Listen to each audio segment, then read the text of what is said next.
அண்ணாமலை வந்து ஆக்சுவலா வந்து எதிர்பார்க்கப்படுறதில்ல. தற்போது வேட்பாளர் பேச்சாளர் பட்டியலில் இடம் பெற்றிருக்காரு. ஸ்டார் வேட்பாளர் அதை எப்படி பாக்குறீங்க? சந்தோஷங்க. ஒரு பரப்புரை எங்களுக்கு எல்லாத்துக்கும் பண்றதா சொல்லியிருக்காங்க. கட்சி இது தொடர்பா மத்திய அமைச்சர் வந்து சொல்லியிருக்காரு, திரு பியூஷ் கோயல்ஜி அவர்கள் அவருடைய பணி என்னன்னு சொல்லியிருக்காரு. நாங்களும் அவரோட பரப்புரை வந்து எங்களோட தொகுதியில் வந்து இன்னைக்கு காலையில் பேசிட்டு வந்தோம்.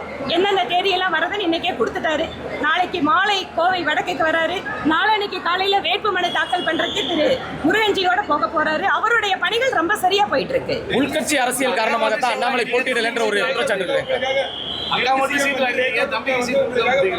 என்னங்க இது சீட்டு கொடுக்கிற இடத்துல முதல்ல நாங்க இல்ல. அதனால இந்த மாதிரி தவறான கருத்துக்களை தயவு செஞ்சு பரப்பாதீங்க. அவரே தெளிவா சொல்லியிருக்காரு, நான் வந்து தேர்தலில் போட்டியிட விரும்பலன்னு அவரே சொன்னதுக்கு அப்புறம் திரும்ப திரும்ப திரும்ப உட்கட்சி பிரச்சனை, அக்கா தம்பி அண்ணன் தம்பி ஒண்ணுமே பாக்கி கிடையாது. அதாவது இன்றைக்கு ஊடகங்களை நாங்க பாக்குறோம்.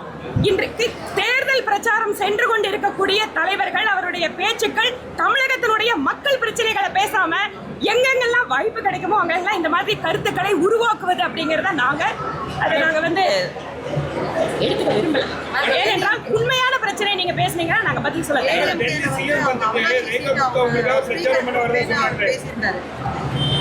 ஏடிஎம்கேல தனபால் வந்து ஸ்பீக்கர் அவர் நான் இருக்கிறேன், எனக்கு சீட் கொடுக்காம பிஜேபி கொடுக்குறாங்கன்னு சொல்லியிருக்காரு.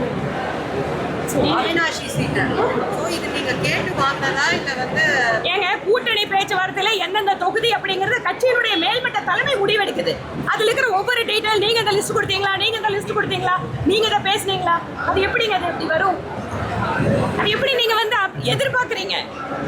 எல்லா கூட்டணி நீங்க போய் திமுக கிட்ட உங்களோட இதை வந்து நீங்க அவங்க கேட்டாங்க நீங்க கொடுக்கலன்னு கேட்பீங்களா?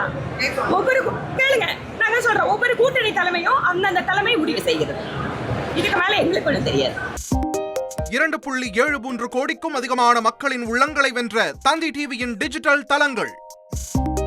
1.26 கோடி யூடியூப் சப்ஸ்கிரைபர்ஸ், 47 லட்சம் ஃபேஸ்புக் ஃபாலோவர்ஸ், 26 லட்சம் இன்ஸ்டாகிராம் ஃபாலோவர்ஸ், 23 லட்சம் எக்ஸ் ஃபாலோவர்ஸ், 11 லட்சம் தந்தி ஆப் டவுன்லோட்ஸ், 30 லட்சம் வெப்சைட் மந்த்லி ஆக்டிவ் யூசர்ஸ், 14 லட்சம் வாட்ஸ்அப் ஃபாலோவர்ஸ்.